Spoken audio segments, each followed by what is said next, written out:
Children of Divorce on this edition of Truth and Love.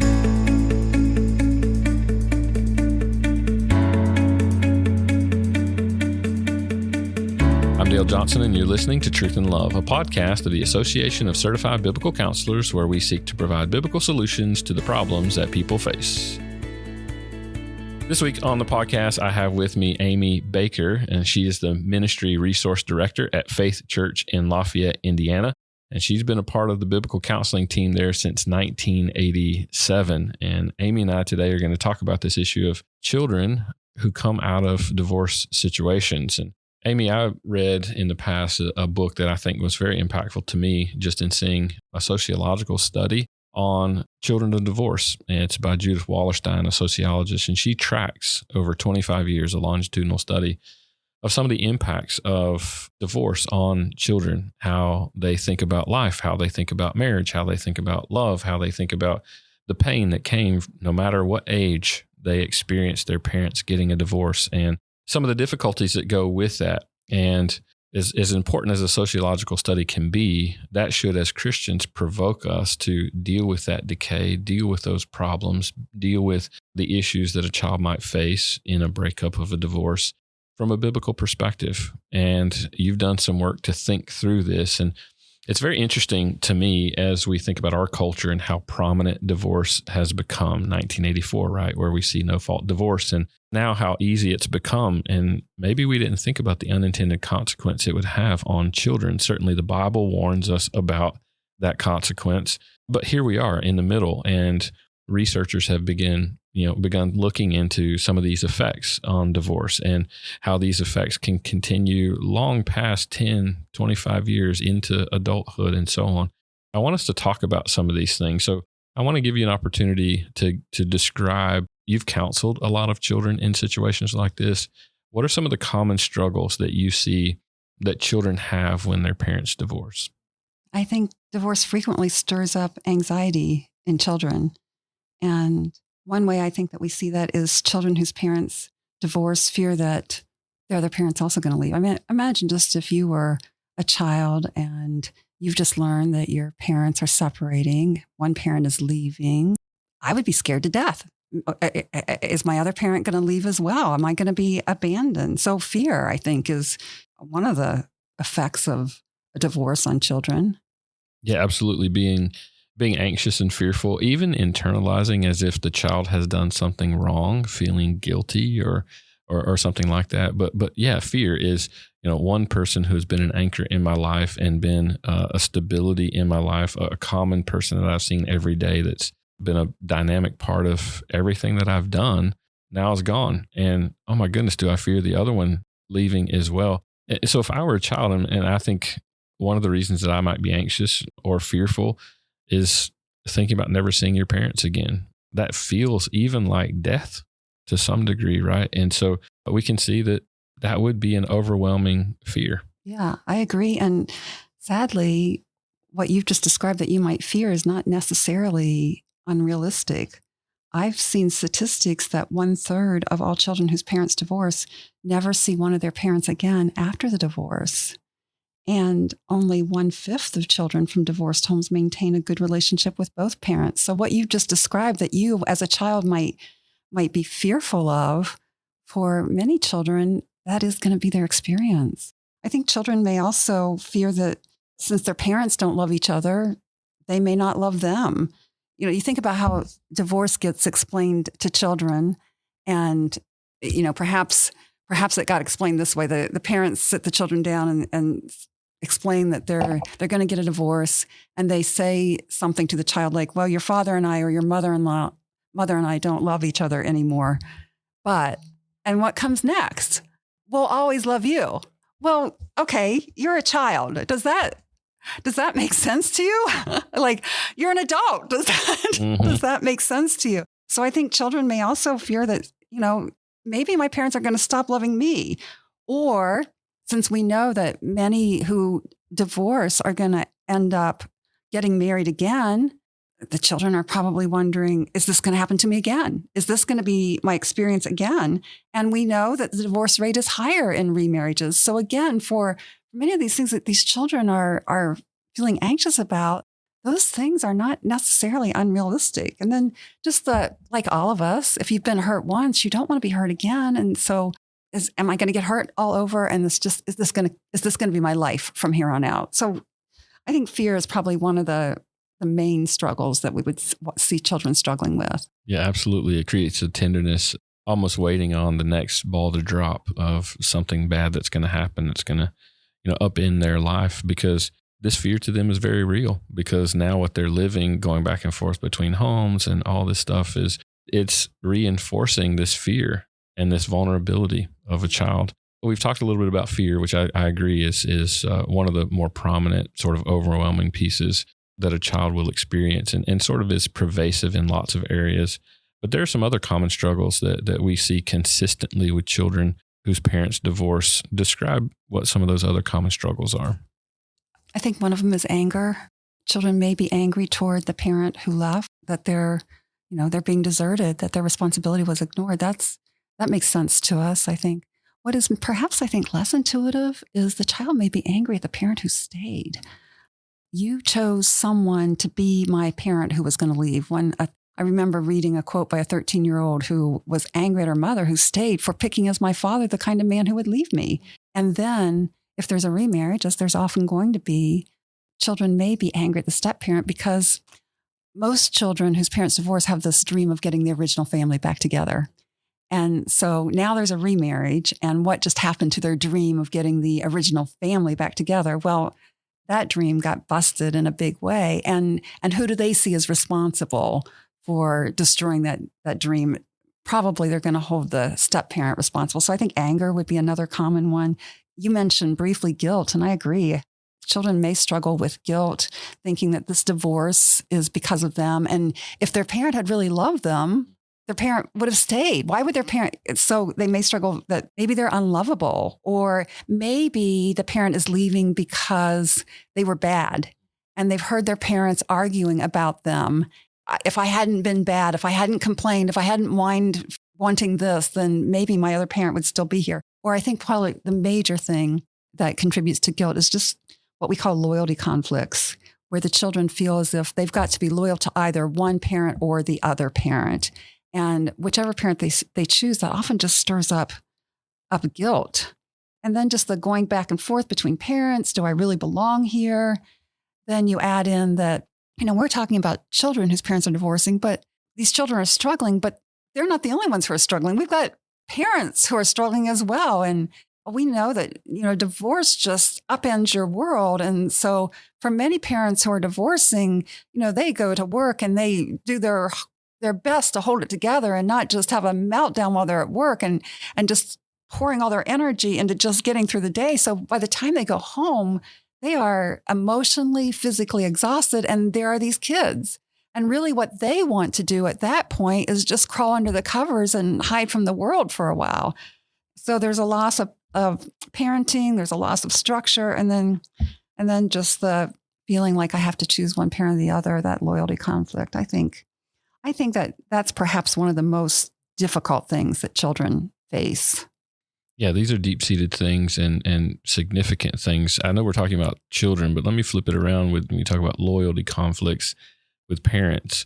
And the child can get in patterns of manipulation with things like this, because now the parent feels very guilty that they've caused this distress in their child's life.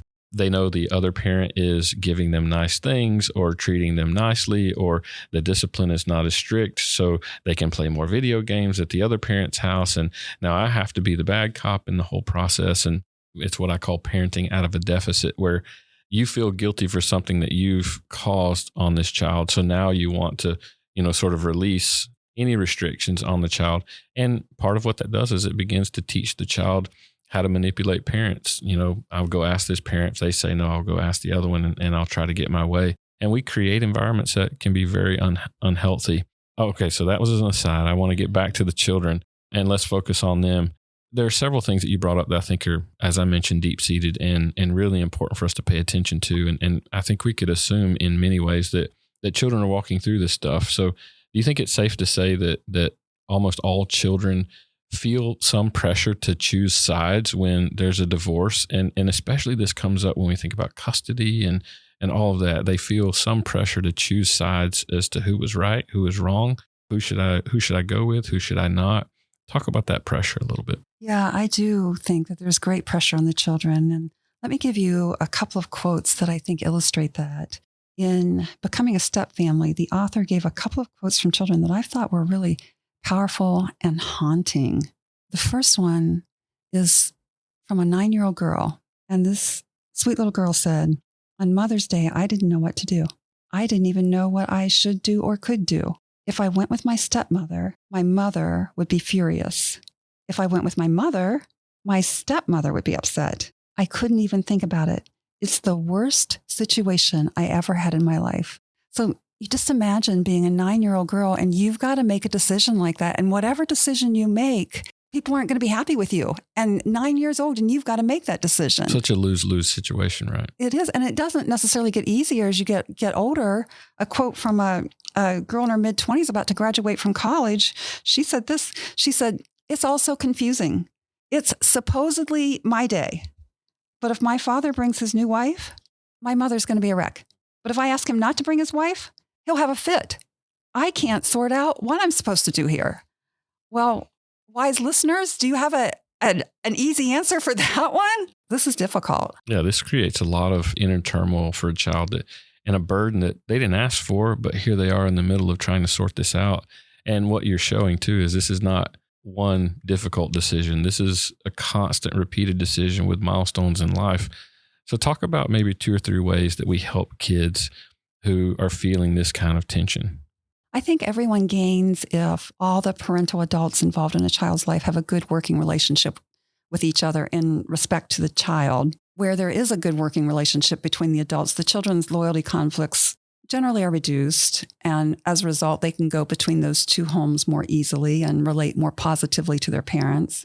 So I think for that to happen, the parents are going to need to cry out to God to help them and to help them let their gentleness be evident to all, especially to their former spouse and his or her new mate if there's been a remarriage.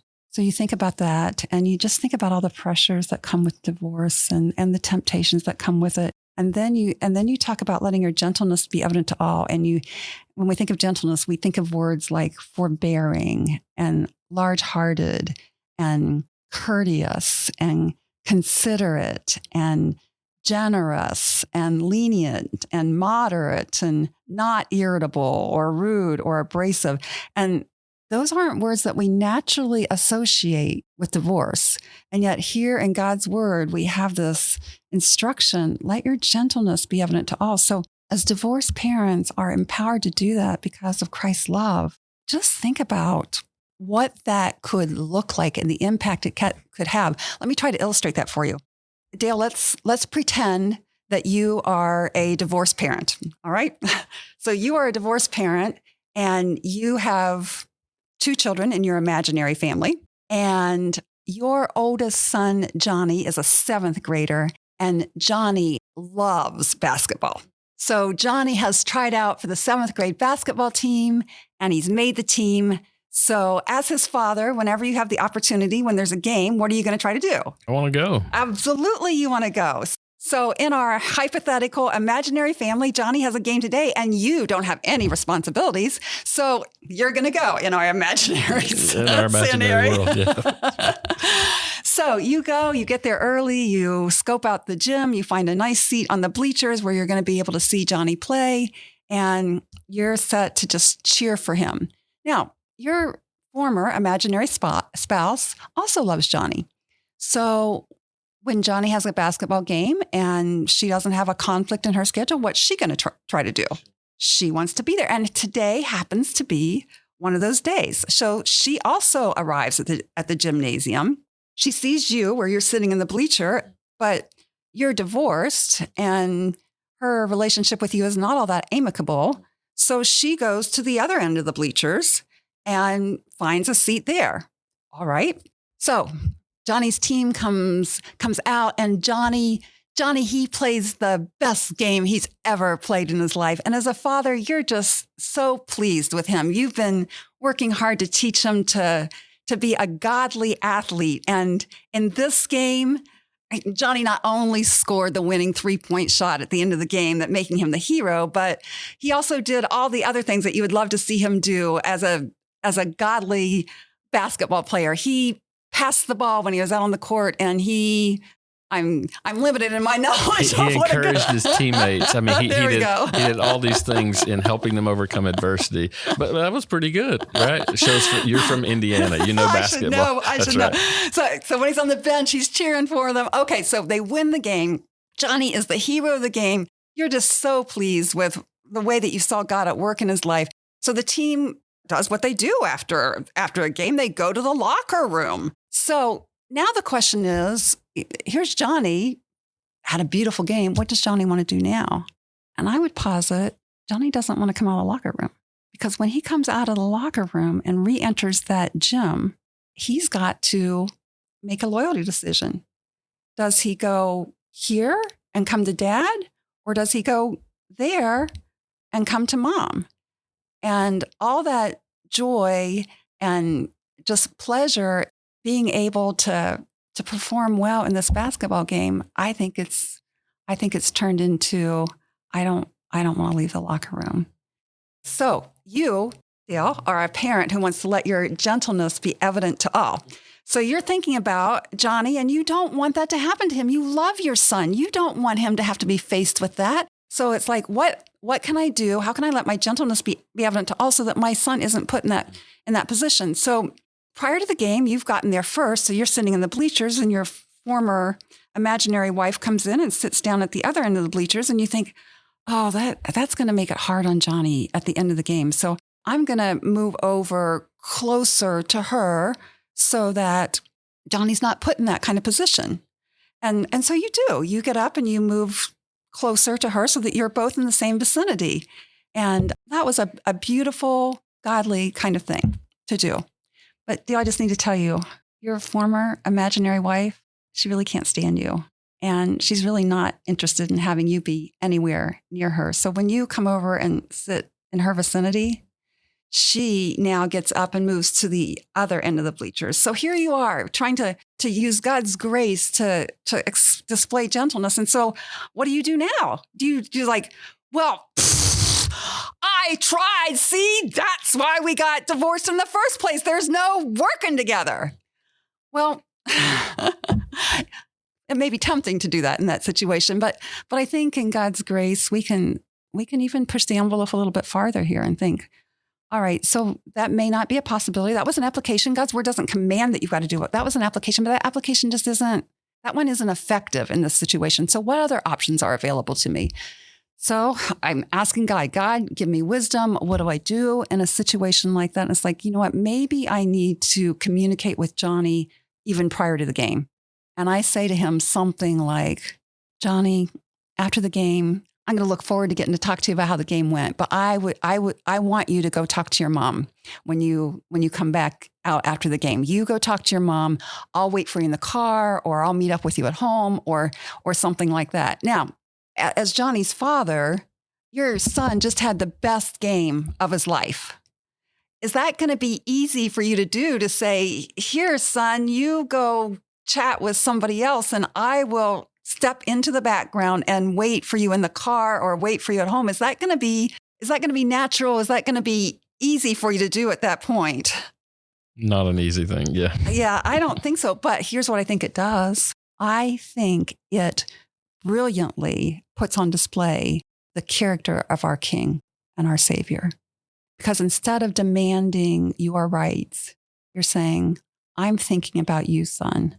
And I'm thinking about what would be best for you and how I can show the most love to you. You're different than so many people in our culture and our world. I think it puts the power and the grace and the kindness of our King on display in situations like that. Now, that's just application. It's not like that's going to work in every situation. But I do think we have to be thinking about, how can I let my gentleness be evident to all here? How can I love my son and make it easier for him to reduce these loyalty conflicts? Yeah, that's exactly right. I think the paradigm that you're describing, especially of divorce, is I'm going to defend myself in this process. You're talking about flipping that paradigm. And now think about the tension the child is under. how do we help relieve some of that tension and him before myself in this whole process? And that shows growth for sure. Give us some more ideas about ways that parents may be able to help children through this process.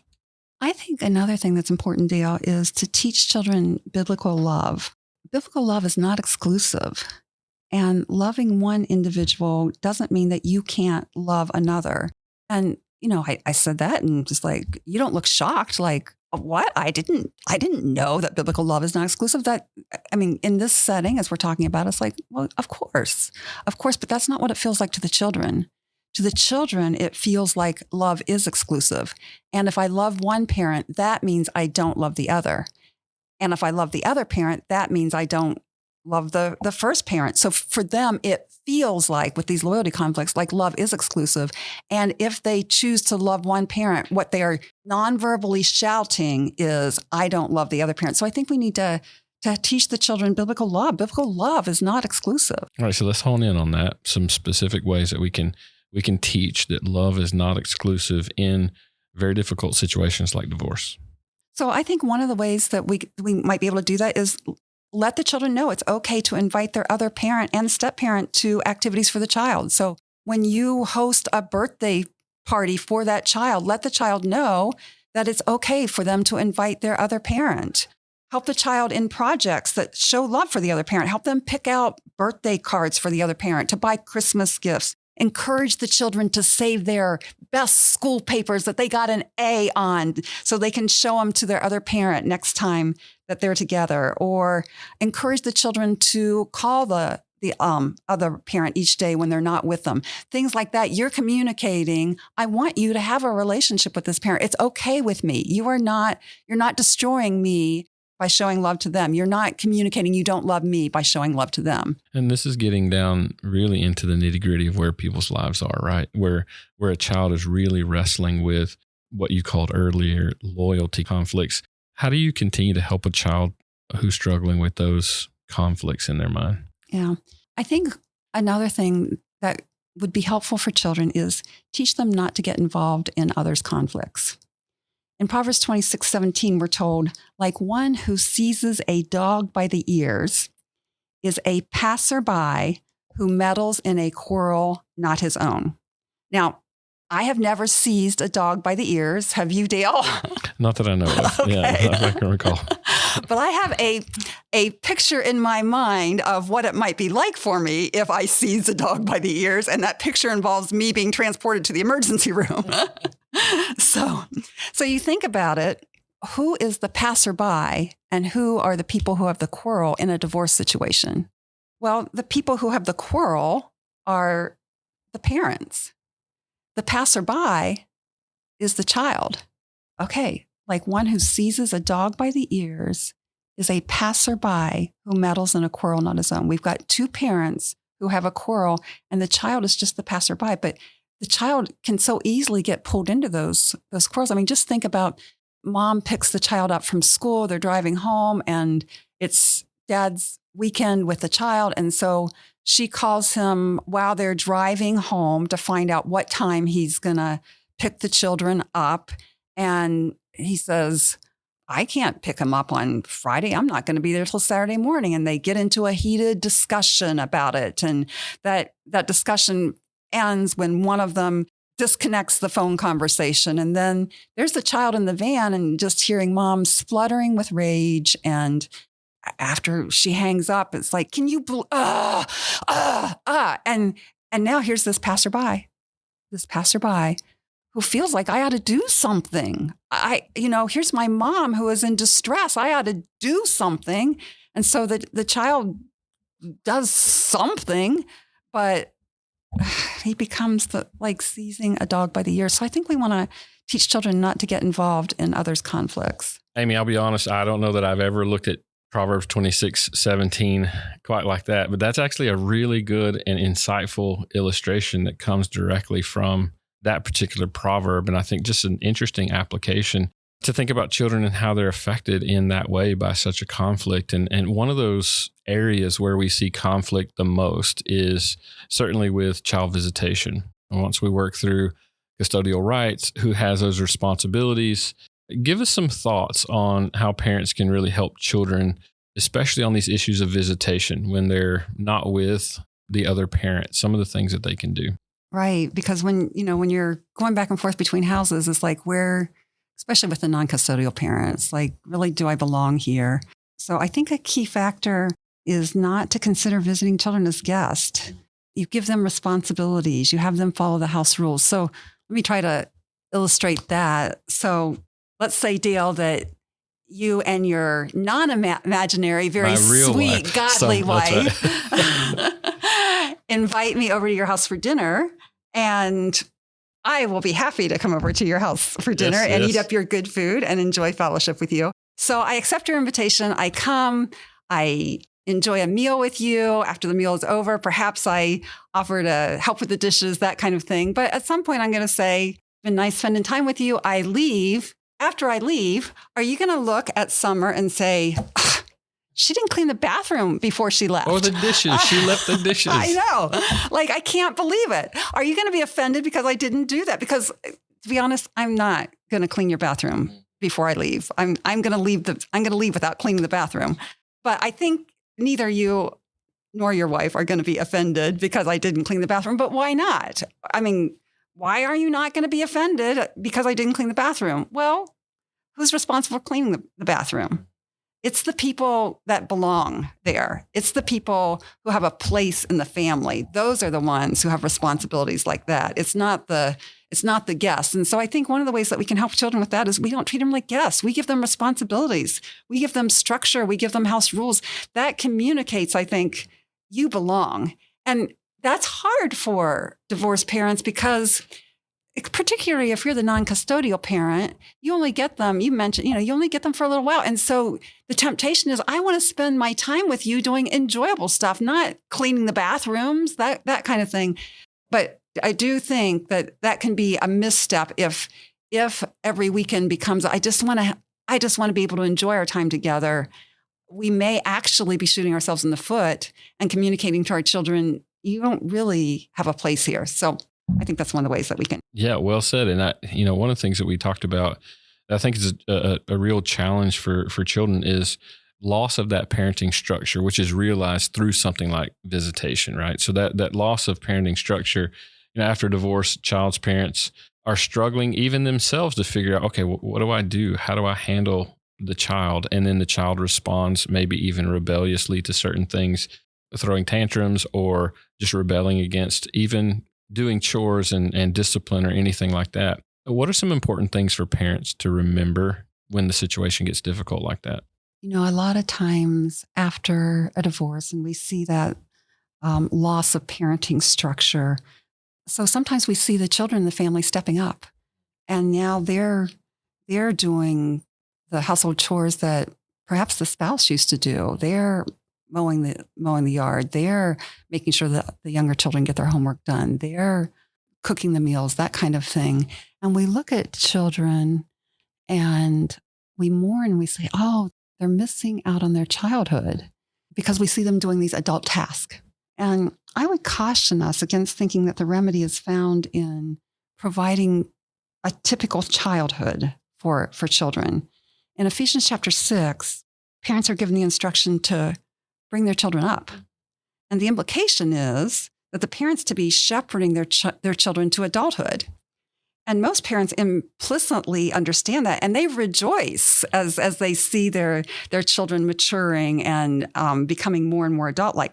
For example, if, Dale, you have a child who is 5 months old and your 5-month-old starts walking without crawling, I'm pretty sure that I know this about you. You don't mourn, oh, my child just missed out on all those months of crawling. Oh, my poor child. What you do is you get out your iPhone and you take a video of it and you post it on social media. Look, my child is maturing ahead of time. I am excited about that. So we get that instinctively. But then when we see children whose parents are divorced, taking on adult responsibilities, it can be tempting to say, oh, they've missed out on their childhood. So I don't really think the problem is that they're missing out on their childhood. We like it when we see children maturing. I think the real problem is that we give children more adult responsibility but we don't teach them how to grow in true maturity. So, for example, they may run the house, but they've never learned to respect authority. Or they may care for the yard, but they haven't learned to work with a joyful spirit. Or they oversee the younger children, but they're bossy and they're demanding about it. And in 1 Corinthians 13:11, we're told, when I was a child, I talked like a child. I thought like a child. I reasoned like a child. When I became a man, I put childish ways behind me. And we know from the context of 1 Corinthians 13, that's known as the love chapter. So I think the point here is that living like a child is to live with a focus on yourself and how to please yourself. However, the more excellent way, the more mature way is to live a life of love, loving God and others and putting them first. So the goal is not to send the children back to childhood, but to teach them how to live in a way that shows the beauty of God, genuine maturity, not just adult task. And even though they've learned to fulfill adult responsibilities, they may never have learned. They may never have learned that. So I think what we really want to guide to is a selfless love for others that comes as they put on trust in the Lord, when they love him with all their heart, mind, soul, and strength, and love others. So the problem is that they've been deprived of childhood. The problem is they haven't been taught to live a life of love, a thing that we're all growing in all the time, right? Amy, what you just did there was brilliant, honestly, because what you're helping us to see is even when there's ashes, the Lord creates beauty out of those things. What you're demonstrating is that we should be aiming not just to tolerate the difficulty that's there. We should still, in that difficult season of suffering and loss and grief and struggle for the child, we should be pursuing godliness because that is good and beautiful. And that helps a person, the child in this case, to grow in ways that are so helpful and so good and God-honoring and peaceful for their own life as well. Amy, I'll tell you what you've done today. You've helped us to put our finger on some very specific and particular things that maybe we don't think about what a child is going through when it's divorced. We know it's bad. We know it's difficult. We know it's hard, but you've put feet to that today to help us to really see the minutia of the moments day by day, what they're wrestling with in their heart, the different scenarios that might be difficult. And then you've helped to flip that script to answer that problem biblically, which is exactly what we want to be doing, is giving people biblical solutions for the problems that they face. And the children among us are some of those who suffer the most when divorce happens. And so you've given us biblical wisdom. And so, sister, thank you so much for thinking through this, pointing us to Scripture, and really helping those who are the weak among us and pointing them to the wisdom of Christ.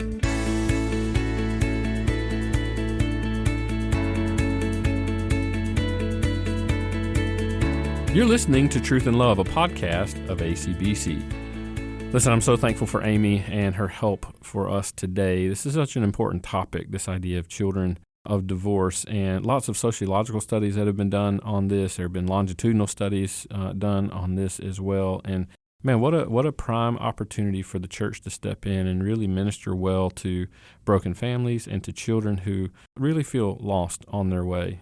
This is an opportunity for the church to be involved. On a preventative side, I think it's very helpful for the church to start thinking about what can we do to better disciple husbands and wives in this process, and because that's really God's ideal and design, to help children to grow up to maturity, to learn about the faith, and so on. So thankful for Amy and her help with us thinking through this. Now, coming up, I want to let you know about some exhibiting opportunities where we'll be in places around the country. The one coming up next week, so starting March the 3rd through the 6th, we will be out in California. The Shepherds Conference is happening. We'll be there, several of us.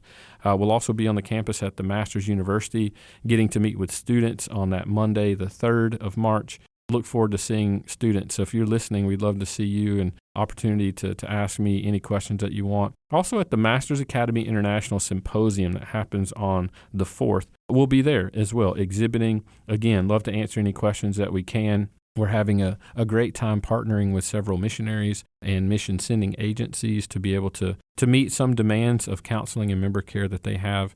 And so if you're out there, I'd love to say hello to you face to face. Love to answer any questions that we can about ACBC, the process of certification, how we think about different issues. So you can either come find me, or if you're not going to be out there with us in California, you can always find out more about ACBC and the things that we do at biblicalcounseling.com.